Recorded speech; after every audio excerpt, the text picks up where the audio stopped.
Hello hello అండి, క్షీరసాగర మదనం కార్యక్రమానికి స్వాగతం. మీ పేరేంటి, ఎక్కడి నుంచి కాల్ చేస్తున్నారు? సార్, నా పేరు మోజెస్ అండి. ఆ, విశాఖపట్నం నుంచి కాల్ చేస్తున్నాను. ఓకే, మీరు సేవకులా? నేను జాబ్ చేసుకుంటూ సువార్తలో ఉన్నాను. ఓకే, ఆఫీసర్తో మాట్లాడండి, మీ ప్రశ్న ఉంటే అడగండి.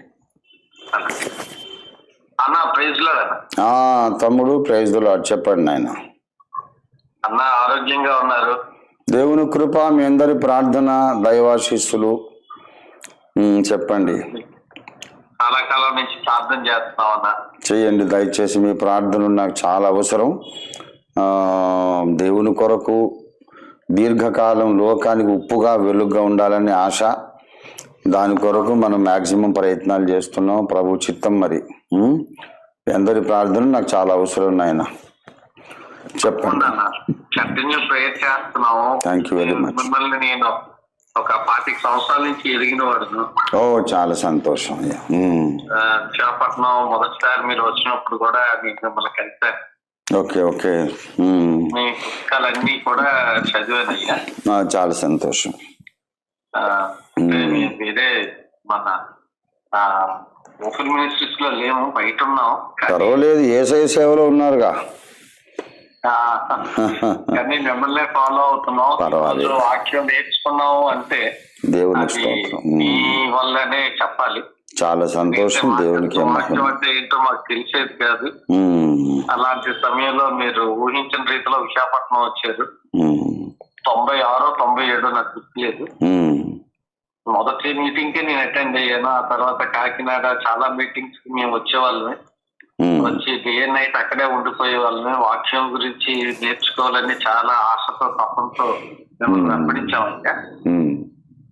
చాలా సంతోషం. అయితే చిన్న డౌట్ ఉంది, చిన్న రిఫరెన్స్. చెప్పండి. హెబ్రీ పత్రిక 4వ అధ్యాయము 12వ వచనం. చెప్పండి.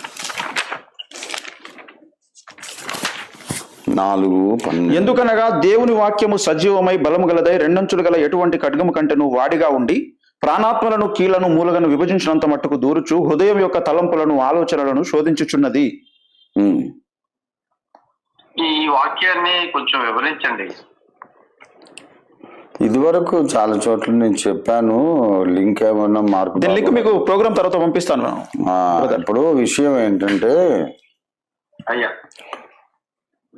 కీళ్లను మూలుగను విభజించుట అంటే చాలా కఠినమైనటువంటి సంగతి. ఇప్పుడు కండరాలను ఎముకలను విభజించడం ఈజీ. ఎముకల మీద కండరాలు కప్పబడి ఉంటాయి. విభజించాలంటే ఏ కత్తైనా సరిపోతుంది. కానీ కీళ్లను మూలుగను అంటే, మూలుగంటే ఎముక లోపల ఉండేది కదా, ఆ మూలుగను కూడా తీసి బయట పెట్టగలిగినంత పదును, అంత లోతుకు దూరుచు అనే మాట ఇక్కడ దూరుచు అనే మాట రాయబడింది. అంటే penetration to the extent which no other sword can penetrate.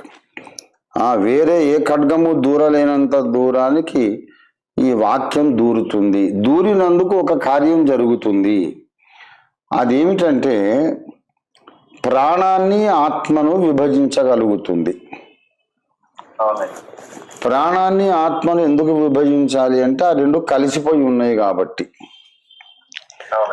ప్రాణం ప్రాణమే, ఆత్మ ఆత్మే. అయితే ఆ రెండు ఆదాము పాపము చేసినప్పుడు కలిసిపోయినాయి. ఆత్మ చచ్చిపోయింది, దేవునితో సహవాసం పోగొట్టుకొని. అందుచేత ఈ ప్రాణము యాక్టివ్గా ఉన్నది కనుక ఈ జీవము లేని ఆత్మ ప్రాణంతో కలిసిపోయింది కనుక ఇప్పుడు భక్తి, ప్రాణ సంబంధమైన భక్తి, ప్రాణ సంబంధమైనటువంటి మంచితనం అనేది ఇప్పుడు ప్రజల్లో ఉంది. ఇప్పుడు ప్రేమ, సంతోషం, సమాధానం, దీర్ఘశాంతం, దయాళుత్వం, ఆశా నిగ్రహం, ఇవన్నీ కూడా లోకస్తులు కూడా సాధిస్తున్నారు. ఆత్మ సంబంధమైన ప్రేమ ఉంది, లోక సంబంధమైన ప్రేమ ఉంది. ఆత్మ సంబంధమైనటువంటి నీతి ఉంది, లోక సంబంధమైన నీతి ఉంది. గనుక మనుషులు ఏదో కొంత మంచి జీవితాన్ని జీవించి ఇదే అసలైన భక్తి, మేము పరలోక వారసులం అనుకుంటున్నారు. ఈ కన్ఫ్యూషన్ పోవాలంటే స్పిరిట్ అనేది సోల్ నుంచి సపరేట్ కావాలి.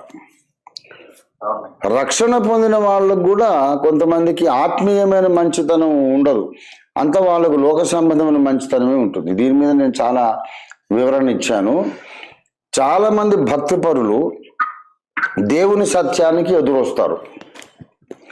అవునండి. చాలా మంది భక్తిపరులు సంస్కరణను వ్యతిరేకిస్తారు. అవునండి. వాక్యానికి అర్థం ఇది కాదు, ఇదేం దిద్దుబాటు చేస్తే దిద్దుబాటును ద్వేషిస్తారు. కాబట్టి ఇలాంటి పరిస్థితిలో మరి వీళ్ళు భక్తిపరులు అయితే మరి వాక్యాన్ని ఎందుకు వ్యతిరేకిస్తున్నారంటే వాళ్ళు ఉన్నది సోలిష్ గుడ్నెస్. ఈ విషయంలో మీకు వాచ్మన్ ని కూడా the release of the spirit అనే ఒక బుక్ లో మీకు క్లారిఫికేషన్ ఇస్తారు. కనుక ఈ సోల్ అండ్ స్పిరిట్ విభజించి ఆత్మ సంబంధమైన మంచిని మనం ప్రేరేపించాలి, ప్రాణ సంబంధమైన మంచిని ఖండించాలి. అప్పుడే నిజమైన భక్తి మనకు కలుగుతుంది.